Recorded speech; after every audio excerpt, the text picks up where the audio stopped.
Hello everyone, this is Diane. I'm going to make the cover. I'm going to put the cover together today. I have my pages pretty much done. I'll probably add a little bit more, but they're pretty much done. They've got, this last one ended up with, I don't know, about 8 pockets in this one signature. And there are tabs, fabric ruffles, there are some fabric flips, so I don't think I need to add too much more. So I put it together like this and put it up on my board with the grid. So if I put a 2-inch spine on it, my typical 2-inch spine, it would already be a gator mouth. So if I take it out to 2.5, that's better. So that's what I'm going to do. I'm going to make it a 2.5-inch spine. It'll still be full, and if you add anything to it, it will start to widen and become a gator mouth again, but at least it'll start out relatively even. So I'm going to go ahead and cut my spine. I've done this lots and lots of times on video, but many people like to have a reminder, or some people haven't seen it yet. There are lots of new people joining the junk journal community all the time. So this is just a hanging file folder, and I'm going to cut off the metal pieces and I'll cut this at 2.5 inches.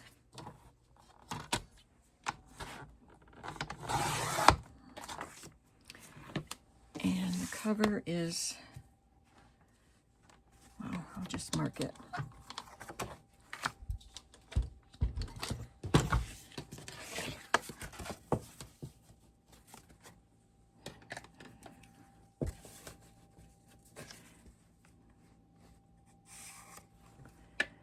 Just to make sure I have it straight, I'm going to cut it with this.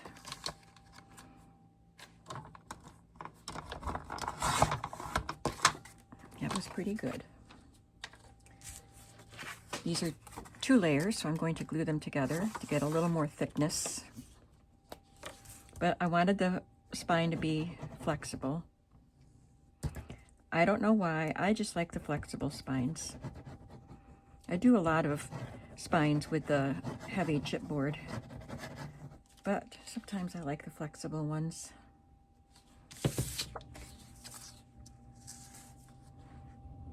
I have an assortment of fabrics to choose from, so once I get the spine put together, we'll make a decision on the fabric for the spine.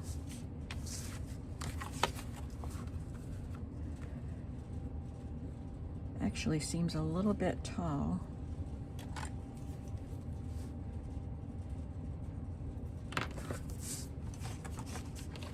Just a smidge.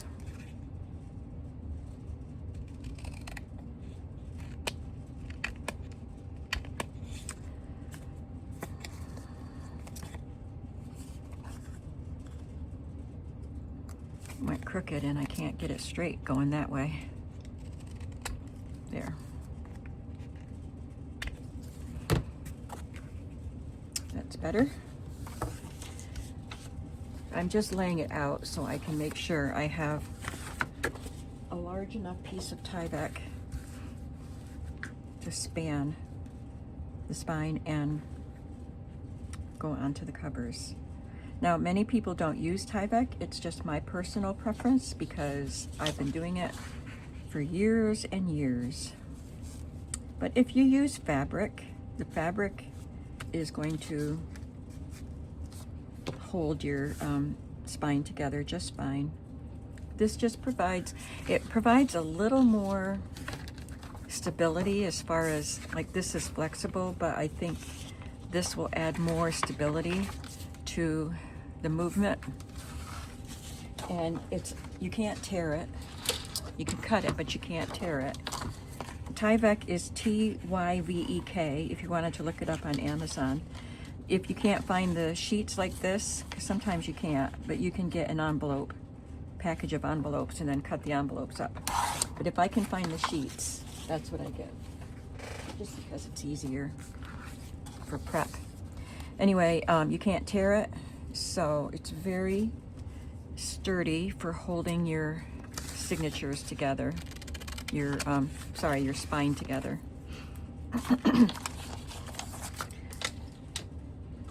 Another item that I use that many people don't is the red tape.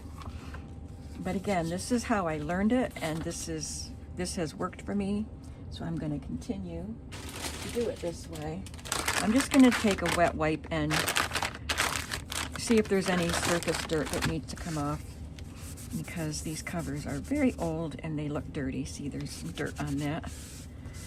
This is all going to be covered anyway. I don't know, maybe I won't cover because we like that patina. We'll see. At least I like that patina. Most of us in the junk journal world like the grungy or vintage patina. That one's not too dirty. Okay. So the red tape it's not really red, it's clear adhesive, but the lining on it is red. And you can buy it at any of the big box craft stores. And they all have their own version of it, their own brand. So this one has a bigger center circle than that one, but they're the same thing. Hobby Lobby is the cheapest place, except that I bought this one at the craft booth, and it was $1 less than what I get at Hobby Lobby, and they're $2.99 at Hobby Lobby. And I don't know, I mean, you also have to take into consideration the length. This is 6 yards. The ones at Hobby Lobby might be even more than that, but I don't remember. And I probably have a package of it, but I'm not gonna go get it right now. I don't need to. I don't know why I'm steadying those. I'm lining them up. This is enough to span the spine and attach it to the covers. That's all I needed to know. So now I can mess that all up and put my tape on the edge of both book covers. If you've already seen this at one or more of the many times I've shown it, you can forward to the fabric selection, because that's the fun part. So I'm just peeling off the red liner. And then once that's lined up, I can still use the bottom line to line up my next pieces and just make sure there's a tiny, tiny gap. Not much of a gap, just a tiny one, so that the covers can move, have room to move. So that's all lined up. So I'm just going to carefully lay this down, center it, and try not to jiggle things. Oops, see, my nail got caught on the tape and moved that piece. Okay.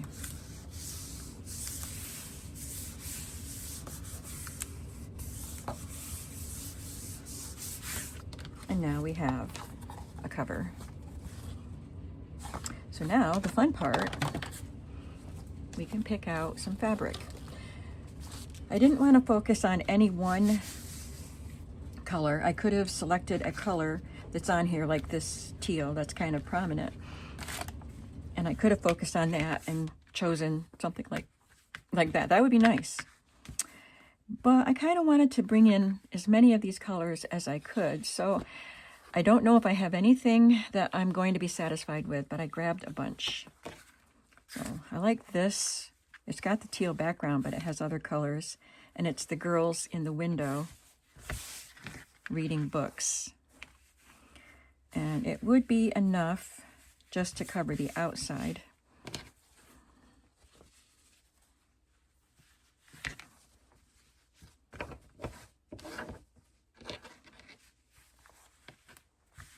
So that would work. That's a possibility. We have pink in here, but we also have blue and red and green. So these aren't exactly the shades that are here. but the pink is, this pink matches that pink background, but it also has other colors, so that's also a possibility.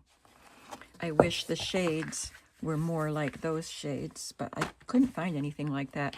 Now this one does have more shades that match this. The teal, the pink is lighter, but that goes with that just fine, and the yellowish color. So this might be the best option, but let's check it out.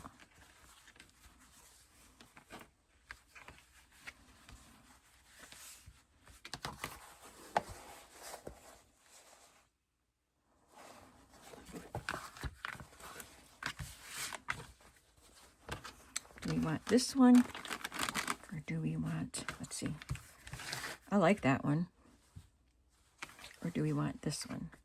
I really like this one. I think this one is more striking. I don't know why. That's the word that came to my mind because it struck me that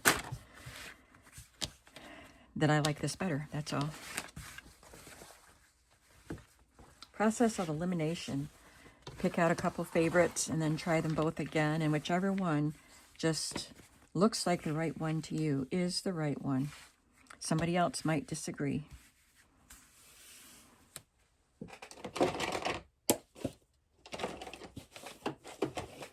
Looking for my fabric scissors. I've got a mess. I've been throwing things here and there while I'm working. I'm not creating ephemera, but I have lots of ephemera pieces around here that have already been put together. You know, I'm using my stash. And I have fabrics and all kinds of stuff around here. So I think once I get this cover done, before I start decorating the larger book, I might kind of tidy things up so I can work better.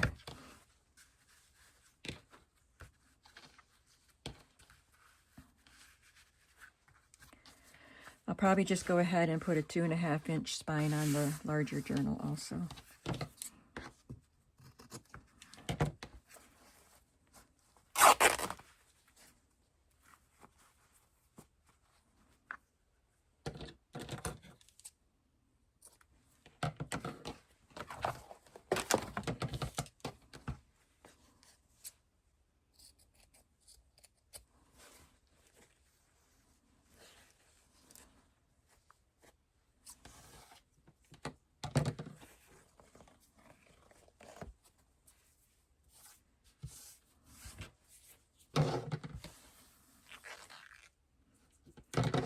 So I have this strip that's long enough to wrap all the way around.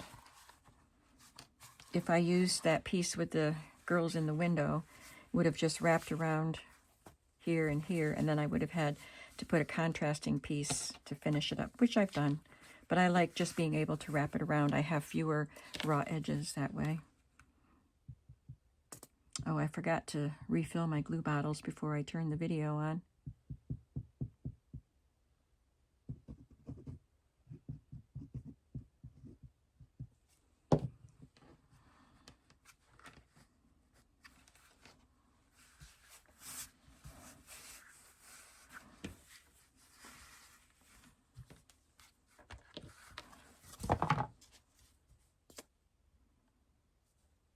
This is Fabri-Tac glue in a Sugar Bell icing bottle.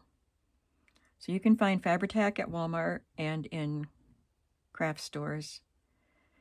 It's by Beacon manufacturer, and also they make, what is the other one they make that I used to buy but I can't find it anymore? It's a little bit cheaper than this, and it works the same. It looks the same.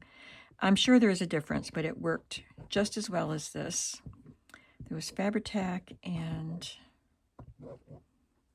I can't remember, but I can't find that one anymore, so I just use Fabri-Tac.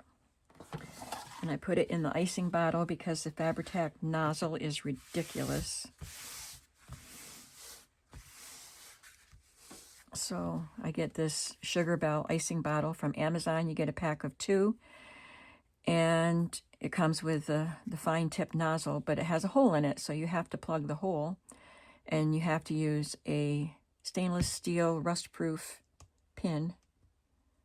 You can buy some on Etsy with dangles, so you can just look for a glue bottle stopper, and people make dangles with beads so you can keep track of your pin. But this is one I found with the T-head, the T-pin.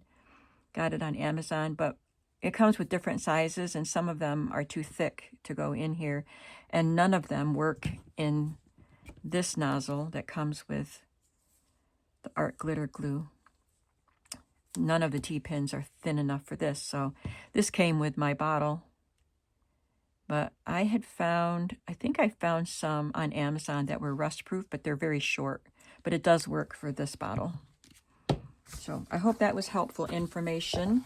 I get asked questions about glue all the time. I'm not going to link anything in this video because it is very tedious and time-consuming to link all the different things. But I'm telling you, you can find Fabri-Tac at the craft stores and on Amazon. And you can look for rust-proof pins on Amazon and on Etsy. People will source them and then make a topper for your glue bottle. I purchased one years ago, and I thought it was so cute, and I really liked it. But then it got all clogged with glue, clumped up with glue, dripping, you know, the glue that volcanoes out and stuff like that. So I didn't buy another one, but I wouldn't mind having another. But anyway, look for rust-proof or stainless steel pins. And the Sugar Bell icing bottles can also be found on Amazon. And I think at Michael's in the cake decorating department, I think you can get these bottles. Or something similar. It doesn't have to be this brand. It just has to have that nozzle with the small hole.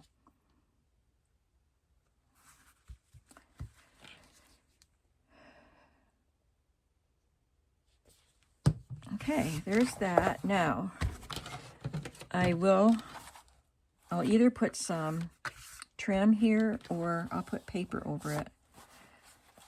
Let me see how it looks.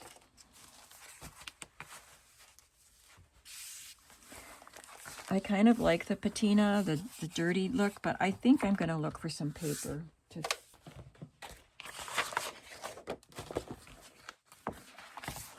These might be too bright.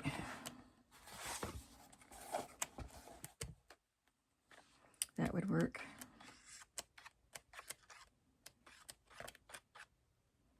That one would work. It's even got the purpley color like that. Let's do this. I like it.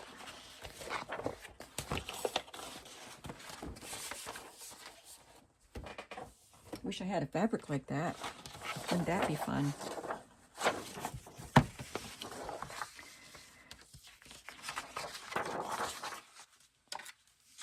So I don't measure with this step. I just line my paper up where I want it on the edge and up a little so I can see where the edge of the fabric is, and then I go in.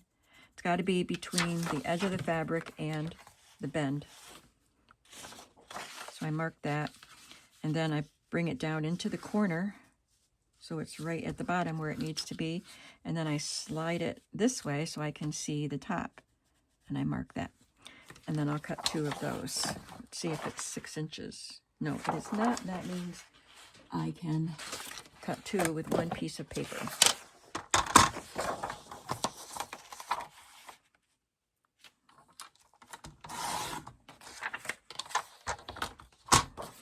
Just going to fold it and then cut on that mark, and then I'll have my 2 pieces.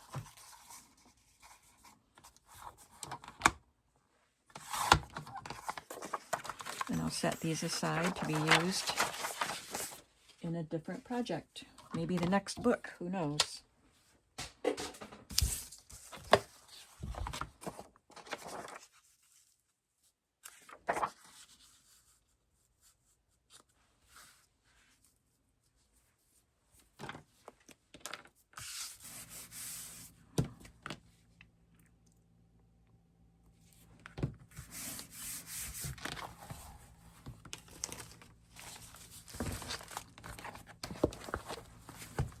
there we go. Nice flexible spine, very pretty. I might leave this frayed edge there instead of adding a trim to it. Oh, this one isn't frayed. This one is bigger too, wider. I didn't center it very well, but it doesn't matter. Now I will, I'll make the cover for the second journal. I don't know if I'll leave it on the video or not, but I might as well make the cover while I'm in cover making mode. Okay, I have the cover all put together and I have selected some fabrics. I really wanted to look for something that had green and orange in it. I like that combo for my junk journals. I've always had fun with that, but I couldn't find anything with green and orange. In fact, I just couldn't find any orange. I do have this, which is a heavier fabric, which I always used to use a heavier fabric like this. I just lost an O-wire into my wastebasket. But I thought this was a possibility, but I wasn't thrilled with it. And then I was looking through my other fabrics and thought, why don't I have any orange? There's no orange in here. So I decided to look in my chenille, and this was right on top of my chenille basket. So this is what I'm going to use. That is really super fun. It's a very nubby chenille, not a fluffy one. And I can put that there and then use this on the inside. I also selected some trims to choose from once we get this on.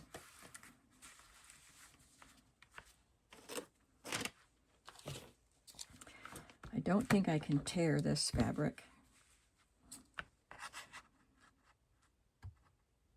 I'm going to try.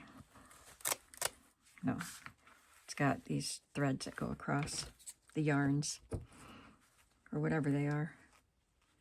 So, how am I going to get this cut straight? There is a grid pattern right here that I can cut on.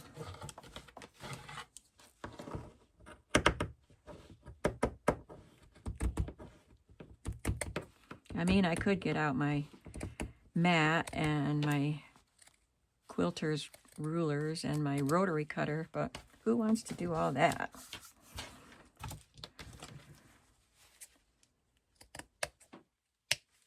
I think that's pretty straight. Maybe not quite, but close.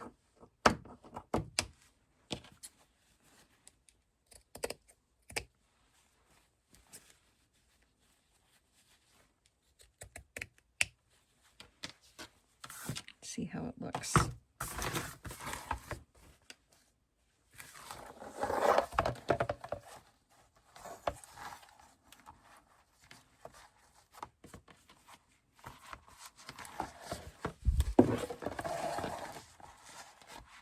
Super fun. I've put chenille on spines before, just don't always think about it. And when I was organizing in my craft room, I thought, I have really got to get my chenilles out and work with them. I love them.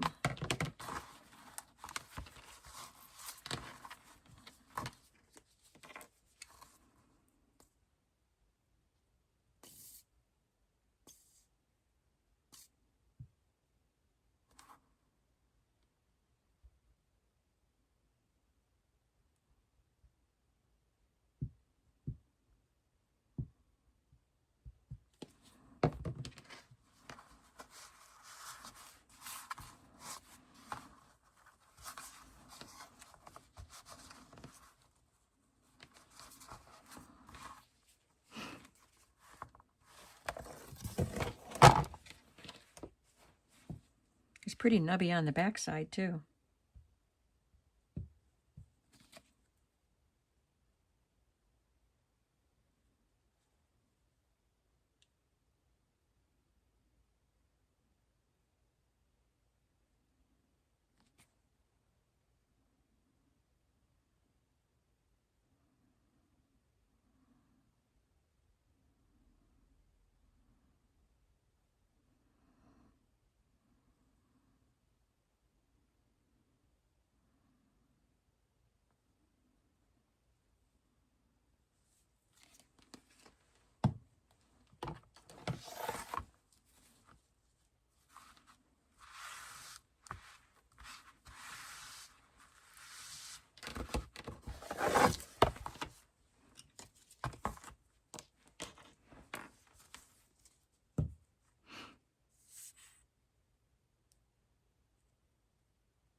Now I want to try to find a fun paper. I don't want these end papers. I don't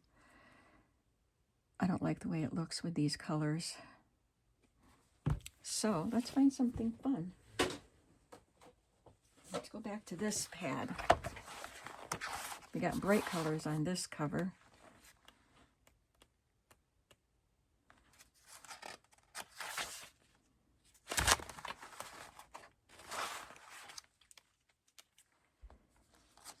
That one has orange and green, but I don't know that I like it with that plaid.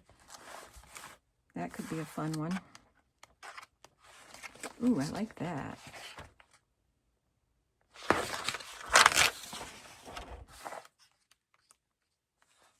That one's fun.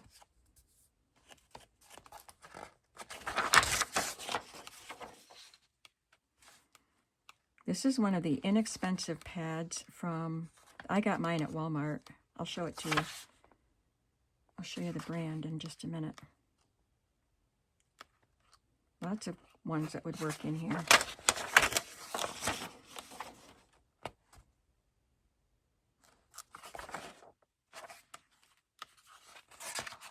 So it's by Roobee, R-O-O-B-E-E, by Marami. And I got it at Walmart, 50 sheets. They're thinner papers that I like, and one-sided. And I think these pads are about $5 at Walmart. I don't know if you can get them other places.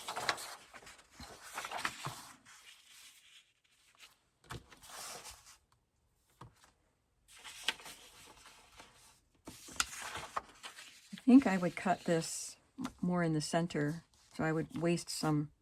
I wouldn't waste it. I'd have smaller pieces instead of a larger piece. I wouldn't be able to get 2 out of one sheet anyway. This cover is wider, but I would want more of the orange in there.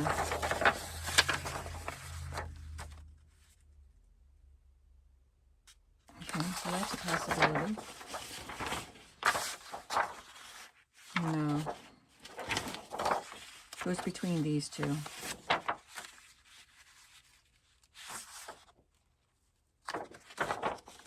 I'm going to go with this one. I'll have to get the other piece out.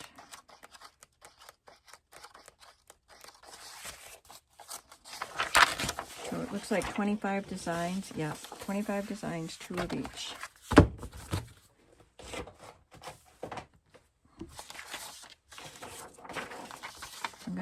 I'm gonna cut this part off and then do the measuring.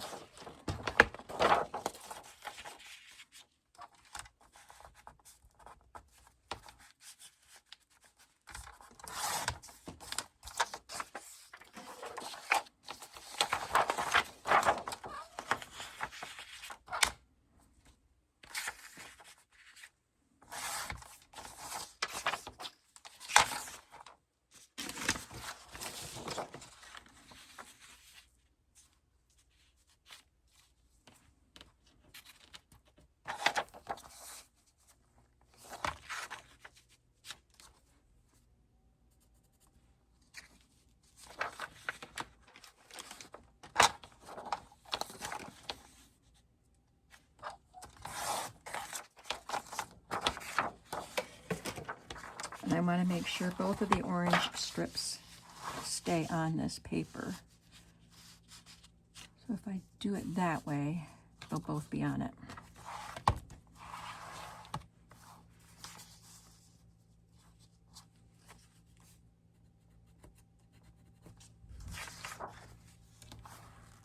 There's some purple here too. We have a little bit of violet.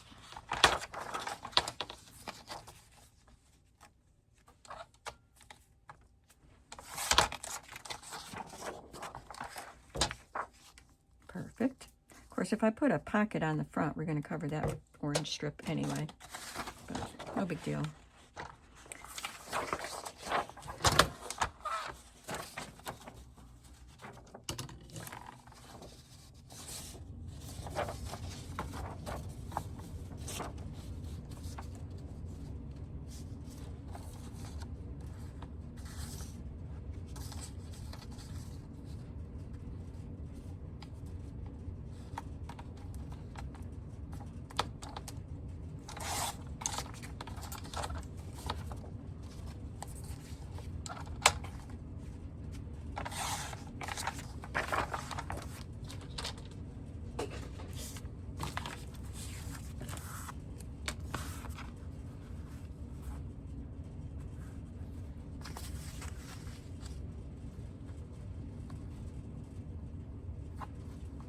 make sure this fabric sticks down to the nubby chenille.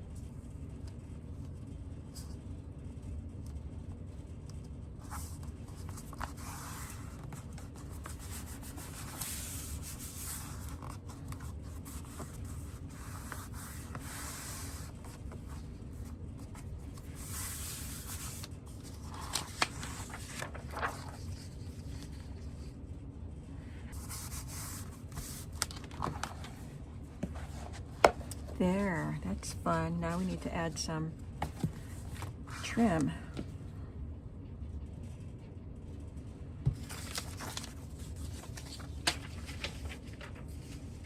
I don't have any orange rickrack or green. I have a little bit of green, but not enough to do 2 lengths. But I have some green gimp. Let's see what we think of this. Kind of goes with that color pretty well, so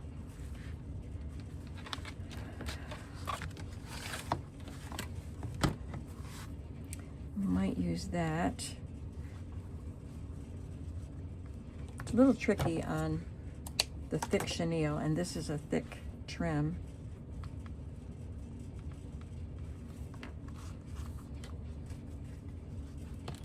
This is a vintage piece. I think that will work better because it's not so thick.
Yeah, I like that.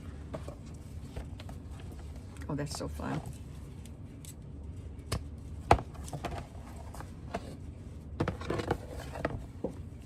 We are not lacking for color on this one.